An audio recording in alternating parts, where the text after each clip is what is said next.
Hi, just want to give everybody an update on what's going on the farm. Start over here in the brood house. These are the magpie ducklings that we've had for some time now, and they are getting really big. I actually want them to start hurrying up and getting their feathers so we can start putting them outside. As you can see, they're getting pretty tall for the brooder, and they're very messy, but they're certainly fun to watch. Here's our, there they are. These are the black Australorp chicks we hatched out a couple of weeks ago. They're about 2 weeks old now, and they do have most of their feathers. And once we get a nice stretch where the temperatures are in the 50s at night, I think that they're going to get to go outside and start moving around the pasture. These are our chicks we just got in today. These are the naked neck variety chicks. As you can see, they don't have feathers around their necks, which is a trait of this breed. They're supposed to be good egg layers. These are the breeds. This is the breed that is used in Europe for meat production as broilers, free-range situations. They're kind of cool. They're all different colors. We got blacks and reds and whites and silvers and stripies and all sorts of things. So it's going to be interesting to see what they turn into as they grow up. And then finally, on the last side of the brooder, these are the first turkeys. These are not the ones we hatched out. We're hatching out black Spanish and chocolates from our breeding flock. And then these are Narragansetts. The Narragansetts are the dark ones, like these with the little stripes. The lighter ones, like these, are Bourbon Reds. And hopefully, we didn't get enough Bourbon Reds last year to start our own flock.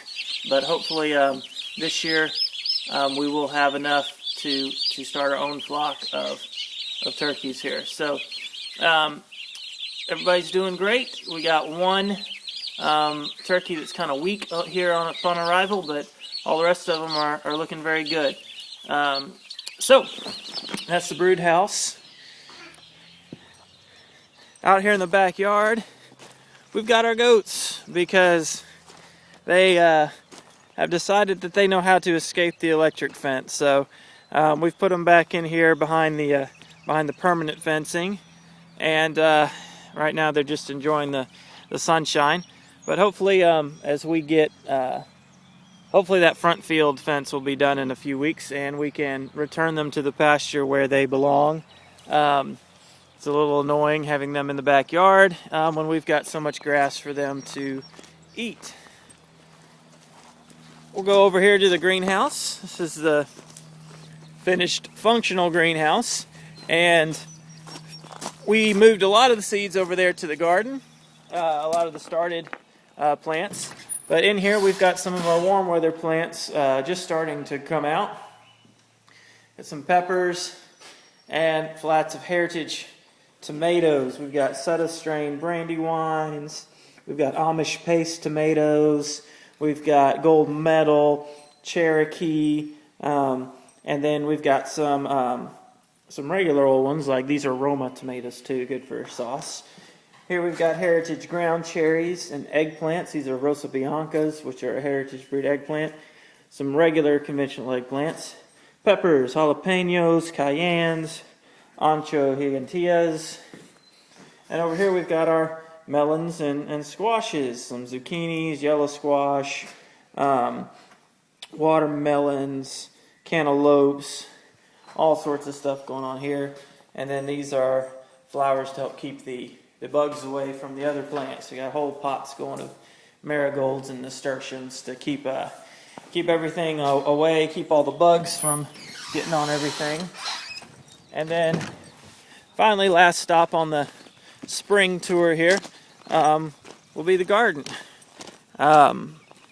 Lindsay's family was here last week and helped us plant a whole bunch of stuff. So pretty much this is planted now for the spring session, and we'll just keep putting in more stuff as the other old stuff comes out. Some of the stuff has not come up yet, but as you can see, lots of onions and peas and radishes and kale, lettuces, turnips, broccoli. This whole area is planted and is looking good. And then in the back here, this is our annual area here. And then back here we've got our 2 perennial crops that are in this area anyway. I want to put some more in, but got our asparagus, which we harvested our first asparagus last night. So I don't know if you can see, but there is some asparagus coming up right there. Hopefully there'll be more by supper time. And then that patch over here, these are our strawberries. And they're just now really starting to grow, really starting to bloom, and really starting to look like all that work I put into clearing out the strawberry patch of all the weeds and noxious plants and stuff like that is going to pay off, because they are much thicker now than they were, and they've got tons of blooms on them. So it does look like if we can keep the birds away, we're going to have some strawberries last year. So thanks for watching. This is a Good Life update, and as you can see, it's a lot greener than it has been. Spring has sprung.